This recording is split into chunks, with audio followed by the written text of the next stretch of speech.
कुज़ात बाब नंबर 4। दबोरा नबिया और लश्कर का सरदार बरक।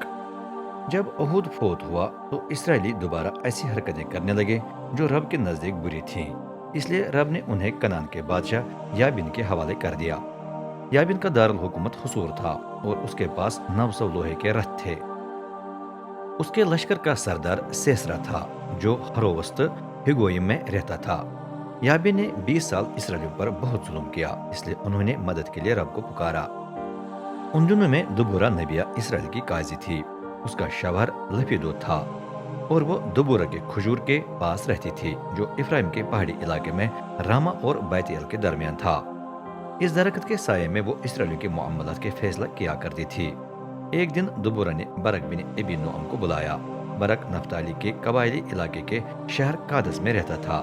दुबोरा ने बरक से कहा, रब इसराइल का खुदा आपको हुक्म देता है, नफ्ताली और जबूलून के कबीलों में से 10,000 मर्दों को जमा करके उनके साथ तुबूर पहाड़ पर चढ़ जा। मैं याबिन के लश्कर के सरदार सेसरा को उसके रथों और फौज समेत तेरे करीब की केसून नदी के पास खींच लाऊंगा। वहां मैं उसे तेरे हाथ में कर दूंगा। बरक ने जवाब दिया, मैं सिर्फ इस सूरत में जाऊंगा कि आप भी साथ जाएं। आपके बगैर मैं नहीं जाऊंगा। दुबुरा ने कहा, ठीक है, मैं जरूर आपके साथ जाऊंगी, लेकिन इस सूरत में आपको सिसरा पर गालिब आने की इज्जत हासिल नहीं होगी, बल्कि एक औरत को, क्योंकि रब सिसरा को एक औरत के हवाले कर देगा। चनाचे दुबुरा बरक के साथ कादस गई। वहां बरक ने ज़बूलून और नफ्ताली के कबीलों को अपने पास बुला लिया।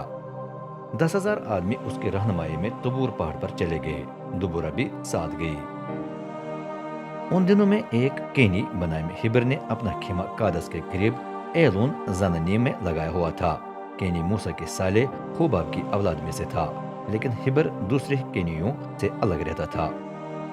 अब सिसरा को इतला दी गई कि बरक बिन एबी नोअम फौज लेकर पहाड़ तुबूर पर चढ़ गया। ये सुनकर वो हिरोसित हिगोइम से रवाना होकर अपने 900 रथों और बाकी लश्कर के साथ केसून नदी पर पहुंच गया। तब दुबुरा ने बरक से बात की, हमला के लिए तैयार हो जाए, क्योंकि रब ने आज ही सिसरा को आपके काबू में कर दिया है। रब आपके आगे आगे चल रहा है। चनाचे बरक अपने 10,000 आदमी के साथ तुबूर पहाड़ से उतर आया।